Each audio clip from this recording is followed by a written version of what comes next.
देश का भविष्य और सनातन का अस्तित्व केवल और केवल आज के तारीख में और भविष्य में भी राजनीति के ऊपर टिका हुआ है।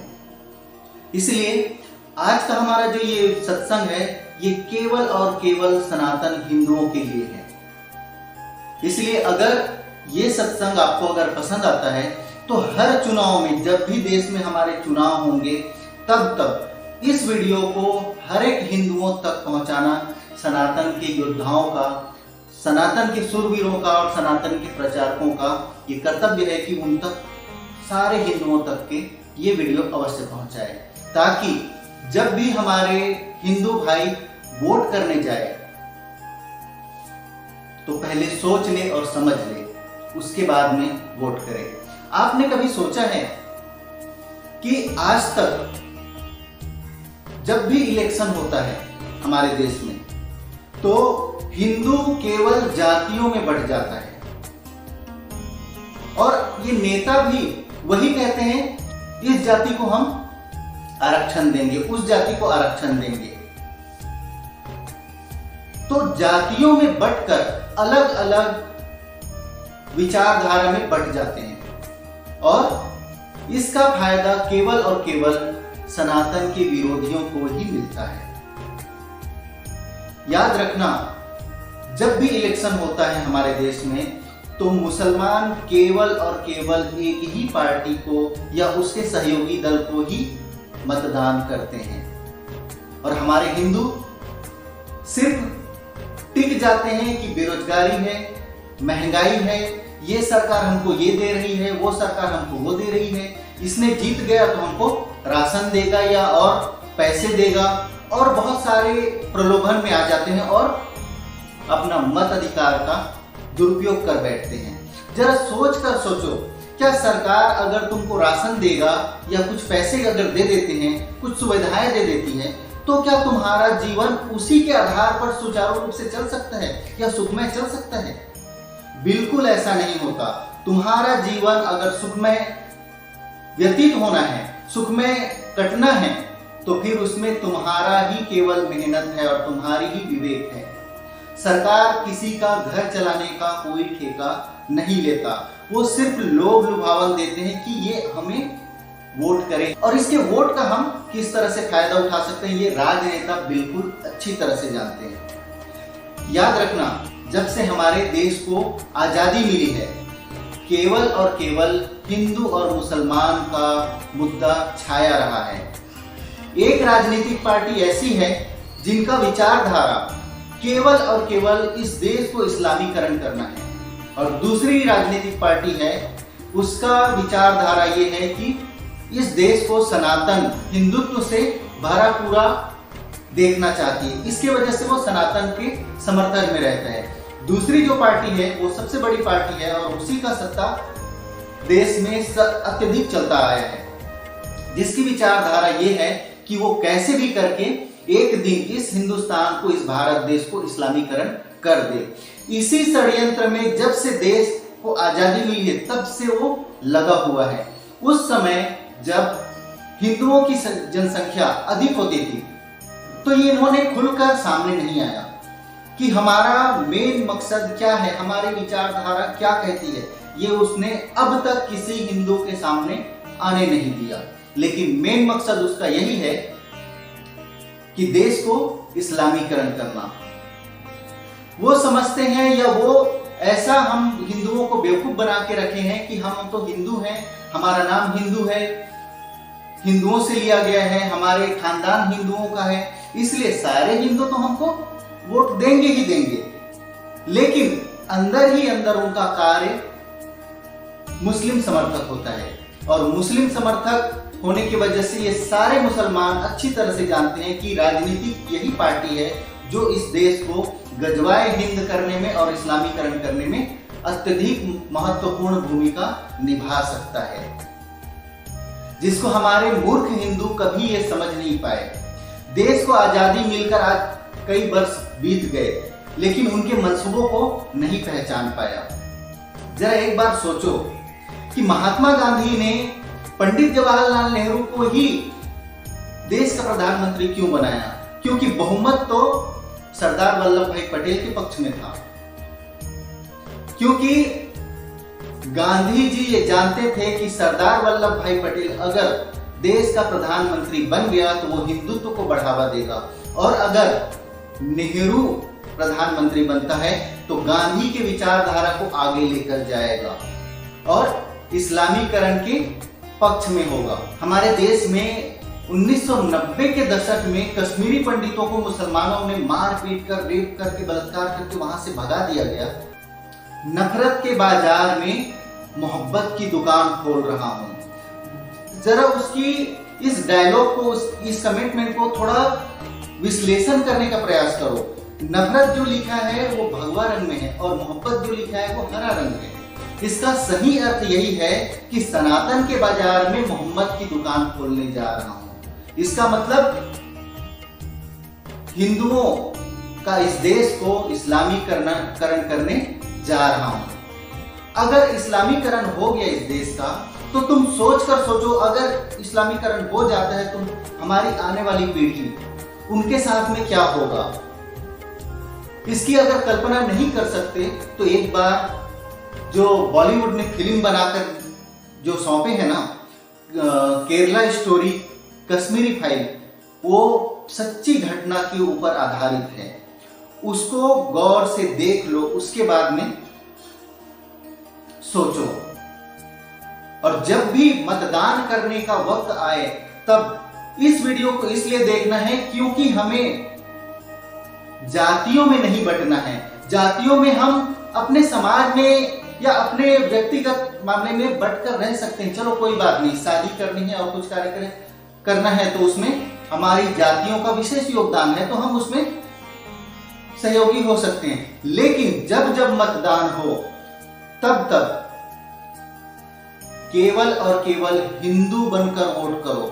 जब तक हिंदू बिखरा रहेगा, जातियों में बटा रहेगा, तब तक देश के दुश्मन, सनातन के दुश्मन जो गजवाए हिंद का मंसूबा पाले बैठे हैं, वो घात लगाकर बैठे हैं। उनको एक बार मौका मिल गया तो न जाने वो क्या क्या कर देगा। और ये तभी तक संभव है जब तक ये हिंदू, हमारे सनातन भाई सोए हुए रहेंगे। आपको पता है हमारे 100 करोड़ हिंदुओं की जनसंख्या में केवल और केवल 3% हिंदू ऐसे हैं जो हिंदुओं को जगाने के लिए निकले हैं, क्योंकि ये जानते हैं कि अगर हिंदुओं को नहीं जगाया गया और हिंदुओं को ऐसे ही सोने दिया गया तो भविष्य में हमारी आने वाली पीढ़ियां जो है वो इस्लाम की गुलाम हो जाएंगे। और इस्लाम के जब गुलाम हो जाते हैं तब केवल और केवल बहु बेटियों के साथ में अत्याचार, दुराचार ही होता है। पुरुषों के साथ तो तन से जुदा का नारा लगाकर काट दिया जाएगा। ये इस्लामीकरण इसलिए करना चाहते हैं क्योंकि इनमें इंसानियत नाम की कोई चीज है ही नहीं है। देश के नेताओं ने हमें पढ़ा लिखा कर हमारे दिमाग में ये डाल दिया है कि सेकुलर बनो, कि सभी का सम्मान करो। हम सभी का सम्मान करते हैं, लेकिन वो अपने करतूतों से बाहर क्यों नहीं आते, इसका कभी गौर किया है? इसको गौर करना अति आवश्यक है, क्योंकि उनके मंसूबों को पहचानो। तुम सिर्फ कुछ लालच में वोट डाल देते हो, लेकिन उनको वो नहीं चाहिए। वो कभी ये नहीं कहते कि हमको राशन दो, हमको ये दो, हमको वो दो, लेकिन वो वोट सिर्फ और सिर्फ इनके शासनकाल में मुसलमान जब अत्याचार करने के लिए निकलते हैं, चाहे राज्य में हो या पूरे देश में, तब इनके शासनकाल में मुसलमानों के खिलाफ कोई कार्रवाई नहीं किया जाता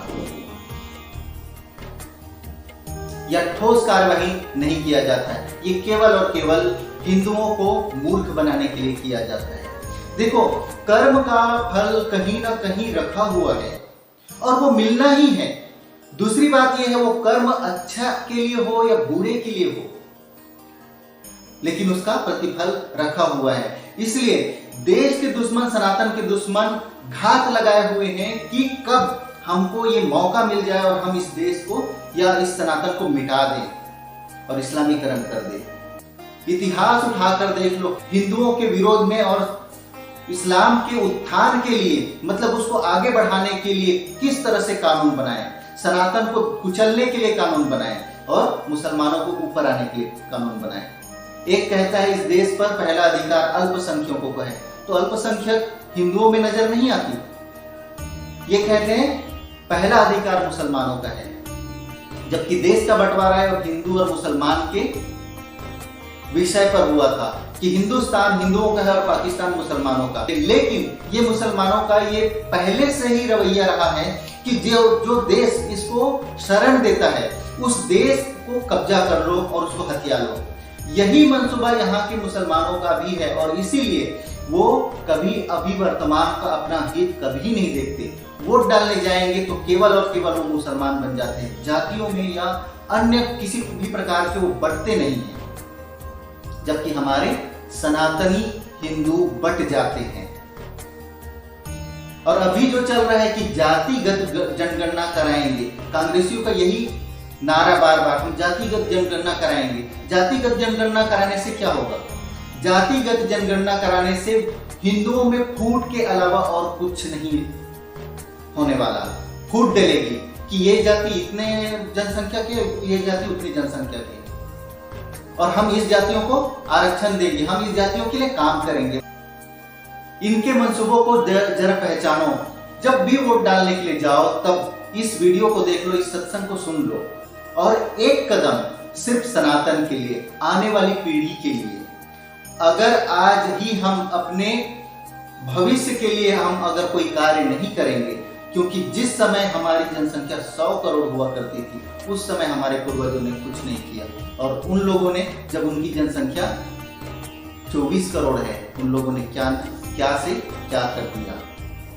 तो हिंदुओं को सोने से नहीं जागने की आवश्यकता है। अगर सोते रहोगे तो भविष्य का नजारा बहुत ही बदल जाए। दुनिया को, देश को कैसे चलाना है, लोगों को कि भविष्य को किस तरह से उजियारा बनाना है, उसका भविष्य उज्जवल बनाना है, ये उनका मंसूबा कभी नहीं है। ये कभी देशभक्त हो ही नहीं सकते। सिर्फ और सिर्फ ये हमें मूर्ख बना रहे हैं कि भाईचारा, हम तुम्हारे भाई हैं। किस बात के भाई हो भाई? किस बात के भाई हो? जब शिया और सुन्नी आज तक के एक भाई नहीं हो सके तो हिंदू और मुसलमान कहां से भाई हो जाएंगे? ये केवल और केवल मूर्ख बना रहे हैं। कब तक? जब तक इनकी जनसंख्या कम है तब तक, जब तक ये कुछ नहीं कर सकते तब तक।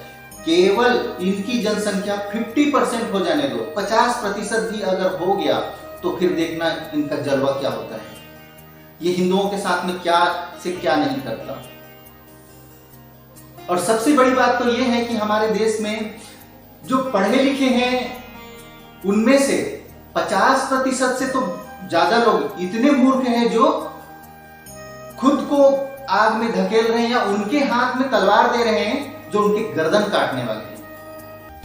अभी तो मुझे मिल रहा है ना, अभी मेरे बच्चों के लिए, मेरे लिए काफी है, लेकिन भविष्य में क्या होगा इसका उससे कोई लेना देने नहीं। इन्हीं लोगों को बोलते हैं जो निजी स्वार्थ को लेकर सिर्फ मतदान कर रहे हैं ना, इसी को बोलते हैं जयचंद।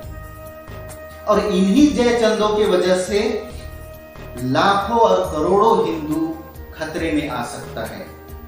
ज्यादातर हमारे गांव के मतदाता हैं, वो लोग ज्यादा पढ़े लिखे नहीं हैं और उनको ज्यादा समझ में नहीं आती है कौन सनातन के लिए, कौन हिंदुत्व के लिए लड़ रहा है और कौन हिंदुत्व के विरोध में लड़ रहा है।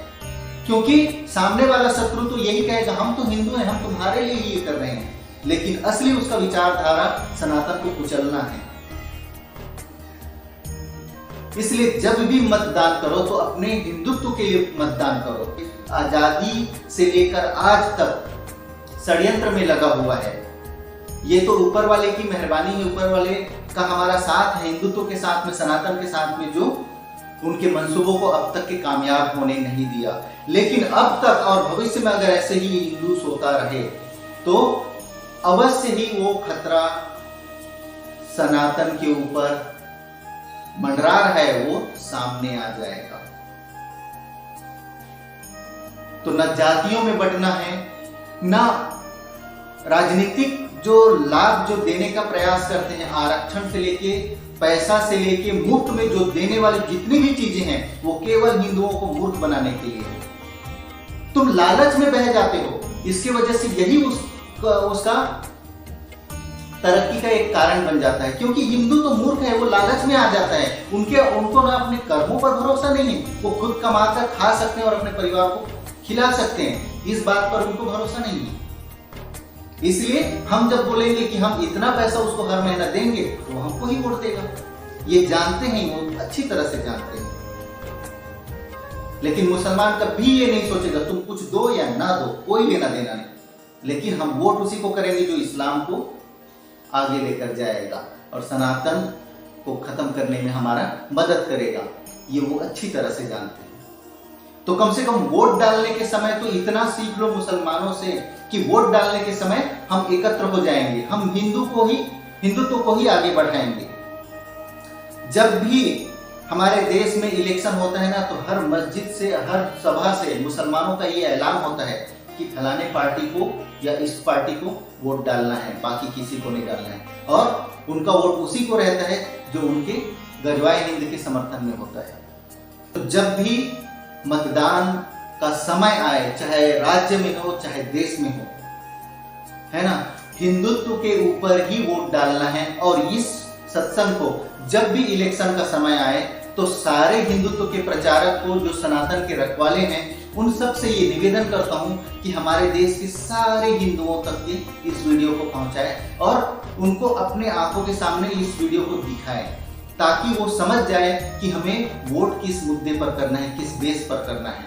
हम कहीं राशन और किसी लालच में तो नहीं फंस रहे हैं जिसके आड़ में हमारे शत्रु हमें समाप्त करने की षड्यंत्र रच रहे हैं। जब भी इलेक्शन आए इस सत्संग को अवश्य देखिए। ऐसे ही मैं भी अपने हिंदू भाइयों को जो सोए हुए हैं उनको जगाने का प्रयास कर रहा हूँ। ये केवल हमारे हिंदू ही है जो नासमझी के वजह से उसको मतदान करते हैं, जो लालच में आकर मतदान कर देते हैं। इसके वजह से हमारे शत्रु पावरफुल होते हैं। तो अपनों को कम से कम 10 लोगों को जरूर ये सत्संग शेयर करो, ये वीडियो शेयर करो, उनको समझाने का प्रयास करो कि सनातन की रक्षा आजीवन चलता रहेगा। हम तो लड़ ही रहे हैं, लेकिन हमारे आने वाली पीढ़ियों को भी लड़ना पड़ेगा।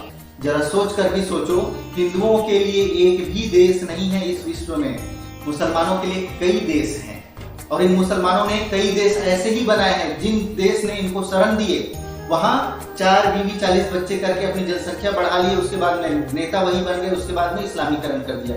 यही पैतरा यहाँ भी अपनाने का प्रयास कर रहे हैं, लेकिन अब तक असफल है। लेकिन ये भी सोचने वाली बात है कि उनकी जनसंख्या दिन ब दिन बढ़ रही है और ये हिंदुओं के लिए खतरा है, और वो इसी दिन का इंतजार कर रहे हैं कि कब हमारी जनसंख्या बढ़ जाए और हम सत्ता पे काबिज हो जाए और हिंदुओं का सर्वनाश कर दे। अगर हिंदुस्तान ये देश हमारा नहीं रहा हिंदुओं का, तो हिंदुओं को मुंह छुपाने के लिए या हमारे आने वाली पीढ़ियों को मुंह छुपाने के लिए कोई स्थान नहीं मिलेगा कि आज अगर नहीं बच पाए तो कल भी नहीं बच पाएंगे।